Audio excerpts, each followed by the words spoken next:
Bonjour les Haïti et bienvenue dans cette nouvelle vidéo. Aujourd'hui, nous allons parler de l'arborescence du fichier WordPress. Pourquoi et quel est l'intérêt de cette vidéo? Cette vidéo, c'est pour vous amener à mieux maintenir votre site. Si vous créez un site web, c'est pas encore la chose la plus importante. Oui, le site est déjà créé, mais est-ce que le site va pouvoir vivre pendant 1, 2, 3, 5, 10 ans? Ça, c'est la question que beaucoup de personnes vont se poser.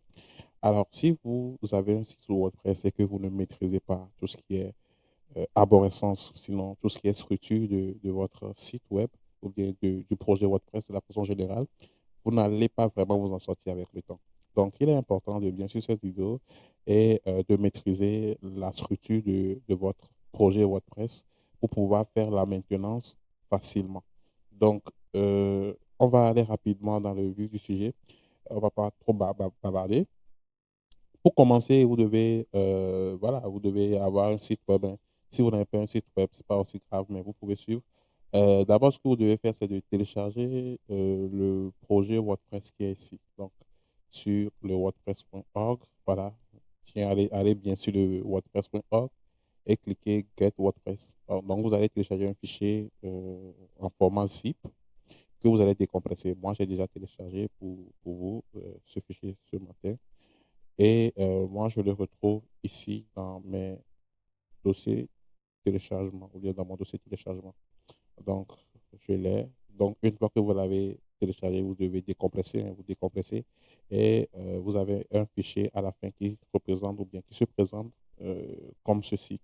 Donc, ici, vous avez beaucoup voilà, de dossiers et de fichiers qui portent déjà à confusion. C'est pas grave. On est là pour ça et on va tout expliquer dans les détails dans cette vidéo. Donc ici, comme vous pouvez le voir, on a des dossiers. D'abord, je vous rappelle que on va après revenir ici sur un site qui est en live pour voir aussi les fichiers qui sont là et on va faire des comparaisons. Donc pour le moment, on continue avec un projet, le projet brut qu'on a juste téléchargé comme ça sur le site officiel. Donc ici, par exemple, vous pouvez voir qu'on a des dossiers et des fichiers. Alors, la première chose à connaître ou bien à savoir est que tout site WordPress contient des dossiers corps ou bien contient le corps. Donc, le corps, c'est le noyau et le corps est représenté par deux dossiers ici.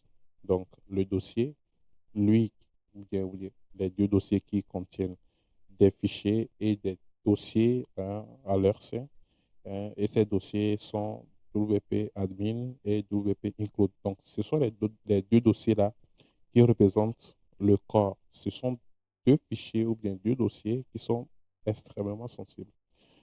Après, vous avez le WP content. Le WP content, c'est le, le dossier, ou bien c'est oui, le dossier qui va, voilà, qui va accueillir tout ce que vous, hein, en tant que propriétaire de site ou bien utilisateur, vous allez ajouter à votre site par après. Donc, ils ont bien fait ça, de détacher tout ce qui est noyau de tout ce qui est externe.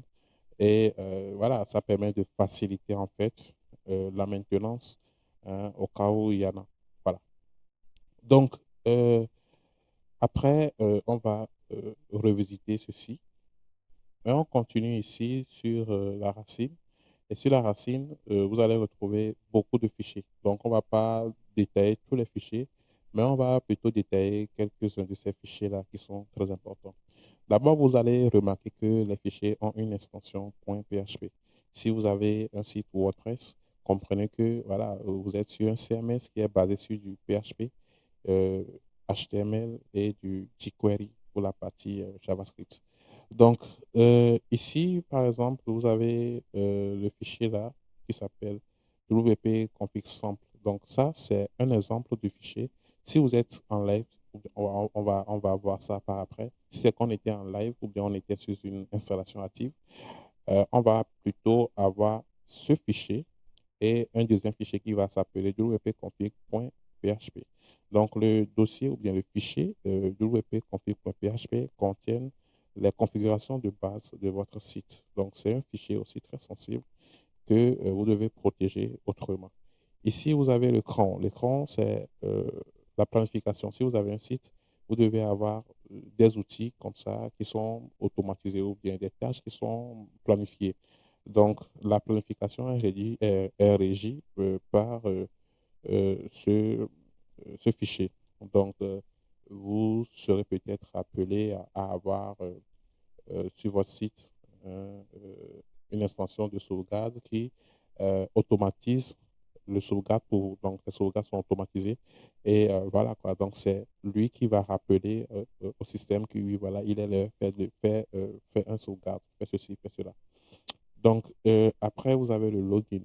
Donc, le login, voilà, c'est lui qui nous permet de nous authentifier ou bien de nous loguer à nos comptes qui sont présents sur le système. Donc, si vous faites wp-admin, c'est-à-dire si vous faites votre nom du domaine suivi de /wp-admin, vous êtes directement redirigé vers lui. Voilà. Donc, ici, vous avez le mail, puisque si vous avez un site aussi, vous devez avoir ça parce que vous serez peut-être appelé à envoyer des mails et à recevoir des mails à partir de votre site. C'est possible aussi, hein, ça se fait. Surtout si vous avez un bon hébergement ou bien si vous êtes chez un bon hébergeur, vous n'aurez pas trop de peine dans la configuration de ce service. Ici, vous avez le WP Sign Up qui vous permet, voilà, qui permet à ce que les utilisateurs puissent s'enregistrer sur votre site. Et juste en bas ici, vous avez le fameux XML RCP. Donc, ça, c'est un protocole PHP qui est, qui est vieux d'ailleurs, qui permet à ce que vous puissiez euh, connecter votre site à d'autres outils. Il n'est plus vraiment utilisé.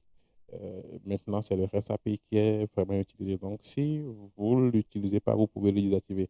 Mais ne supprimez pas ce fichier ici, parce qu'il y a d'autres méthodes pour pouvoir le supprimer, pour que, voilà, pour que vous n'ayez pas après des difficultés, tout simplement. Donc, on a rapidement fait un peu le tour de certains fichiers qui sont quand même très importants pour votre site. Bon, après, lors de la maintenance, vous n'allez pas vraiment toucher le corps et les autres fichiers qui sont présents, sauf si vous êtes peut-être victime de ce qu'on appelle de, euh, de l'empoisonnement ici ou bien d'une attaque informatique. Sinon, pour la plupart du temps, lorsque vous voulez faire de la maintenance, vous venez ici. Voilà, puisque le maillon faible des systèmes WordPress, c'est les thèmes et les extensions. Donc, la plupart des problèmes proviennent de là. Donc, ici, vous avez les extensions et ici, vous avez les thèmes. Donc, si vous ouvrez le dossier extension, vous allez voir toutes les extensions que vous avez installées, leur dossier et tout cela. Ici, nous sommes sur l'installation SaaS. Donc, c'est ce que vous allez avoir par défaut. Donc, par défaut, il y a Akismet, l'extension qui permet de bloquer les spams, qui est présent, qui n'est pas activé, hein, je pense. Et ici, vous avez les thèmes natifs de WordPress aussi qui sont présents. Donc, ça veut dire que juste après l'installation, si vous installez d'autres thèmes ou bien d'autres extensions, vous allez retrouver les thèmes ici. Voilà, vous allez retrouver les dossiers des thèmes ici. Et même chose pour les extensions. Alors, ici, le dossier du WP Content n'est pas fourni puisqu'il manque euh, les dossiers comme Upload par exemple, et les dossiers language qu'on va voir de l'autre côté. Voilà, donc c'est tout. Donc, on va aller de l'autre côté et on va voir la différence. Donc, l'autre côté, c'est plutôt ici. Voilà, c'est ici. Déjà, on n'arrive pas à voir clairement les dossiers de mon site. Donc, pour le faire, c'est simple. Je vais chercher une extension pour aller. Après, vous avez plusieurs méthodes pour aller, hein. Vous pouvez aller par FTP ou bien vous pouvez aller oui, par FTP ou bien par une extension. Voilà. Au cas où vous n'avez plus accès au tableau de bord d'administration WordPress, là, vous allez par FTP. Donc, on prend ici, on prend une extension, on ajoute une extension. Et dans les extensions, on va rapidement chercher File. Voilà. et on va l'installer. Il est ici, File Manager. Donc, une fois que c'est installé, jamais on oubliera la routine. On va l'activer. Et juste après l'activation, on va chercher ça dans le menu ici. Donc, ici, pour mon site qui est actuellement en ligne, on peut voir le fichier. Voilà, moi, mes fichiers. Voilà, c'est ça pour le site itadmin.digital. On peut voir les fichiers relatifs à ce domaine qui est là, que vous pouvez voir ensemble ici. Donc, ici, déjà, on voit qu'il y a des fichiers qu'on n'avait pas vu de l'autre côté. Par exemple, le fichier htaccess, c'est un fichier de configuration du serveur. On va faire une vidéo pour voir ça aussi. On a le fichier, en fait, on a le fichier lui-même ici et on a son backup. Même chose pour le fichier robot.txt. Voilà, on a un backup du fichier robot.txt, mais selon moi, ma configuration, le fichier original n'est pas visible. Voilà. Donc, après, tout va bien. On a aussi un nouveau fichier qu'on n'avait pas vu de l'autre côté. Je vous parlais du fichier euh, wp-config.php qui est un clone de l'exemple en fait. Sauf que ici, il y a des valeurs sur, on va voir ça, on va faire preview. Ici, ça se fait pas bien vraiment, hein. Voilà, donc ici par exemple, euh, il y a donc dans le deuxième fichier qui est le fichier wp-config, wp-config.php, vous avez ces valeurs-là qui sont présentes. Voilà, vous avez ces valeurs-là qui sont présentes et d'autres valeurs aussi qui sont présentes, les clés aussi qui sont présentes. Et voilà, donc ça, c'est un peu la différence entre les deux. Donc, vu que c'est un fichier très sensible et très utile, ils ont mis un exemple de fichier ici pour que, voilà, une fois que vous perdez ce fichier, vous puissiez rapidement créer un nouveau à partir de l'exemple qui est ici. Moi, je ne vais pas vous montrer mon fichier là, hein. Donc, voilà. Après, il y a un fichier qu'on va explorer. Ici, c'est quoi? C'est le private. Private, je crois que ça devait être. Donc, ça, c'est un dossier que mon hébergeur a créé, hein. Ce n'est pas moi qui l'ai créé. C'est un dossier caché d'ailleurs. Je ne sais pas trop ce que c'est. Je n'ai pas envie, puisque ce n'est pas le sujet de la vidéo. Donc, ici, par exemple, on peut avoir le WP Content. Ici, on a notre admin. Sinon, notre corps, le corps qui est composé de admin et de l'include. Le license aussi est présent. Donc, on va aller voir license et on va voir ce que c'est.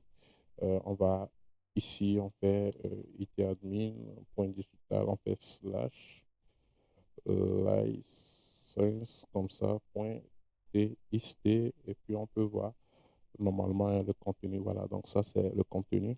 Donc vous pouvez avoir des informations ici, hein, normalement. Bon, c'est pas grand-chose. Et aussi le fichier readme.html. Readme.html,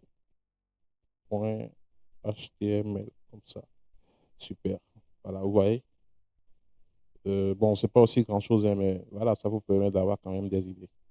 Donc, moi, je conseille vivement de supprimer ce fichier une fois que vous avez fini l'installation. Voilà, donc après, vous avez Include aussi, bon, vous avez les autres aussi que nous avons vus. Vous avez quoi? Vous avez tout, oui, le mail, le settings, tout cela. Et puis bon, voilà. Donc après, si vous venez ici, par exemple, dans Content, vous allez voir que le contenu du dossier Content est différent par rapport à ce que nous avons vu là-bas. Donc ici, pour le projet brut, le Content compose, voilà, est juste composé de deux fichiers, de deux dossiers et un fichier. Ce qui n'est pas le cas ici sur un site qui est en live. Donc sur un site qui est en live, on a d'autres dossiers qui sont présents puisque c'est un site qui est en live. Après, j'ai fait des manipulations, j'ai téléchargé des, des dossiers, des fichiers et c'est tout à fait normal. Ici, par exemple, j'ai mon cache qui est là, le fichier de mon cache qui est là. J'ai un fichier de configuration pour mon serveur Lightspeed. Donc ici, j'ai le upload. Donc le upload, c'est le dossier là qui va comporter, ou bien le dossier là qui va accueillir tous les fichiers ou bien tout ce que vous avez chargé comme média ou bien comme document ou bien comme fichier. Donc ici, si vous exécutez, vous allez voir ça sur Arborescence et la, donc, vous allez voir tout cela en fait. Et ici, par exemple, c'est les fichiers de 2024. Si c'est que c'est un site qui était présent il y a de cela 10 ans, vous allez avoir les dossiers par année et tout cela. Et si vous cliquez sur une année, par exemple, vous avez les mois. Et si vous cliquez sur les mois, ainsi de suite, donc là, ça vous permet voilà, d'avoir une idée et de bien voilà, vous référencer au cas où vous cherchez un document peut-être voilà, qui est perdu. Voilà, donc ici, on va revenir sur dans Content. Ici, vous avez Language qui n'était pas là de l'autre côté. Donc, Language, normalement, si vous avez une installation active, ça vient. Ici, c'est une installation active, donc il est là. Ici, vous avez par exemple Plugin Themes. Donc, ici, Language, c'est la partie où les langues sont stockées et les traductions aussi. Donc, les traductions des thèmes, des plugins, tout cela et la traduction du corps, tout sont présents ici. Donc, si peut-être ça arrive, hein, des moments où votre site ne, voilà, la langue ne change plus en français ou bien en anglais, tout cela. Donc là, vous devez venir ici voir si la langue est vraiment présente. Si ce n'est pas présent, vous pouvez charger ça manuellement. Donc, vous devez comprendre en fait euh, la, la structure de votre site avant de faire ces manipulations. Après, ce qu'il faut dire est que la plupart du temps, lorsque vous voulez faire de la maintenance, vous venez ici. C'est WP Content, c'est-à-dire c'est le dossier WP Content qui est tout. Si vous devez avoir un problème, c'est lui. Si vous ne devez pas avoir un problème aussi, c'est lui. Donc, il est vraiment important de pouvoir comprendre un peu la logique qui est derrière la structure de votre page, sinon de votre projet WordPress, avant de se lancer totalement. Donc, c'est tout pour cette vidéo. Si vous avez des questions, n'hésitez pas de les poser dans les commentaires. Il y aura une vidéo qui va parler du fichier HT-Access pour vous, pour que vous puissiez bien comprendre. Et voilà. Et surtout, n'oubliez pas de supprimer le fichier README et le fichier license. C'est tout pour cette vidéo. Si vous avez d'autres questions, posez-les dans les commentaires. À très vite pour de nouvelles vidéos sur IT Admin.